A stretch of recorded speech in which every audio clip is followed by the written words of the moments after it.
శ్రీమాత్రే నమః. అందరికీ నమస్కారం అండి. ఈ వీడియోలో ఈరోజు పంచాంగ వివరాలతో పాటు ఎటువంటి విధి విధానాలు పాటించాలనేది తెలుసుకుందాం. 2026 ఆగస్టు 12 బుధవారం పంచాంగం. స్వస్తి శ్రీ చాంద్రమాన శ్రీ వరాహ నామ సంవత్సరం, దక్షిణాయనం, గ్రీష్మ ఋతువు, ఆషాఢ మాసం, బహుళపక్షం, అమావాస్య తిథి. ఈ రోజు సూర్యోదయం ఉదయం 5:45 ఉంది.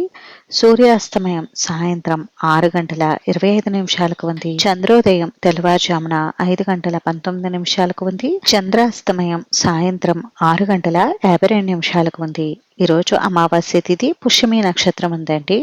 అమావాస్య తిథి రాత్రి 11:36 వరకు ఉంది. తదుపరి శ్రావణ శుద్ధ పాడ్యమి తిథి వస్తుంది. పుష్యమి నక్షత్రం ఉదయం 9:02 వరకు ఉంది. తదుపరి ఆశ్లేష నక్షత్రం వస్తుంది. యోగం వ్యతిపాత్ సాయంత్రం 5:36 వరకు ఉంది. తదుపరి వర్యాన్. కరణం చతుష్పాద మధ్యాహ్నం 12:42 వరకు ఉంది. తదుపరి నాగవ రాత్రి 11:41 వరకు ఉంది. తదుపరి కింస్తుగ్న. ఇప్పుడు ఈ రోజు ఉన్నటువంటి శుభ సమయాల వివరాలు తెలుసుకుందామండి. బ్రహ్మ ముహూర్తం తెల్లవారుజామున 4:29 నుండి 5:15 వరకు ఉంది.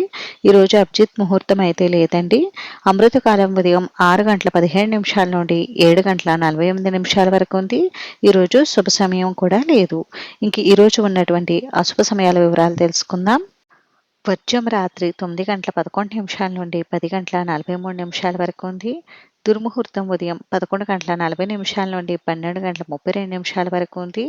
తిరిగి తదుపరి దుర్ముహూర్తం రాత్రి 10:58 నుండి 12:42 వరకు ఉంది. రాహుకాలం మధ్యాహ్నం 12 గంటల నుండి 1:30 వరకు. యమగండం ఉదయం 7:30 నుండి 9 గంటల వరకు. గుళిక కాలం ఉదయం 10:55 నుండి 12:31 వరకు ఉందండి.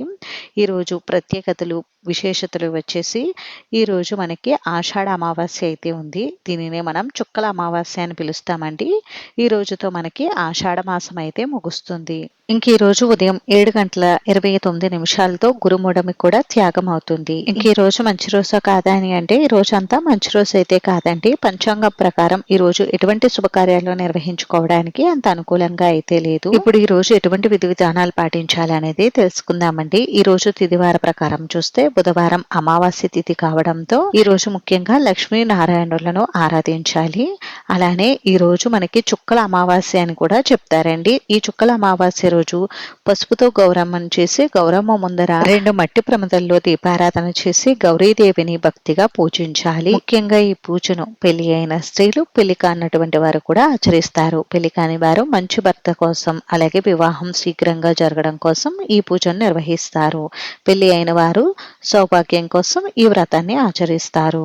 ఈ రోజు అమావాస్య తిథి కూడా ఉన్నందువలన మీ ఆచారం ప్రకారం పితృదేవతలను స్మరించుకోవడం, వారికి తర్పణం, పితృకార్యాలు లాంటివి కూడా ఆచరించుకోవచ్చు. ఈ రోజు ఉదయం సాయంత్రం కూడా తప్పకుండా పూజా మందిరంలో దీపారాధన చేసుకోండి.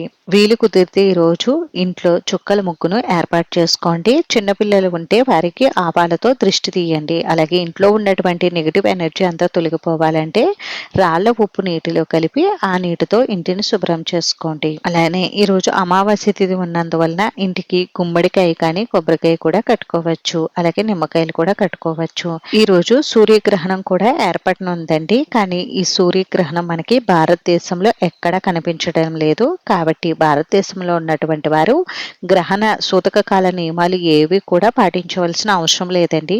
ఒకవేళ గర్భిణీ స్త్రీలు ఉంటే మీరు ఆ సమయంలో బయటికి వెళ్లకుండా ఇంట్లో ఉండండి చాలు. ఇదండి ఈరోజు పంచాంగ వివరాలు అయితే. ఈ వీడియో మీకు నచ్చితే ప్లీజ్ లైక్ చేసి, షేర్ చేసి, సబ్స్క్రైబ్ చేసుకోండి.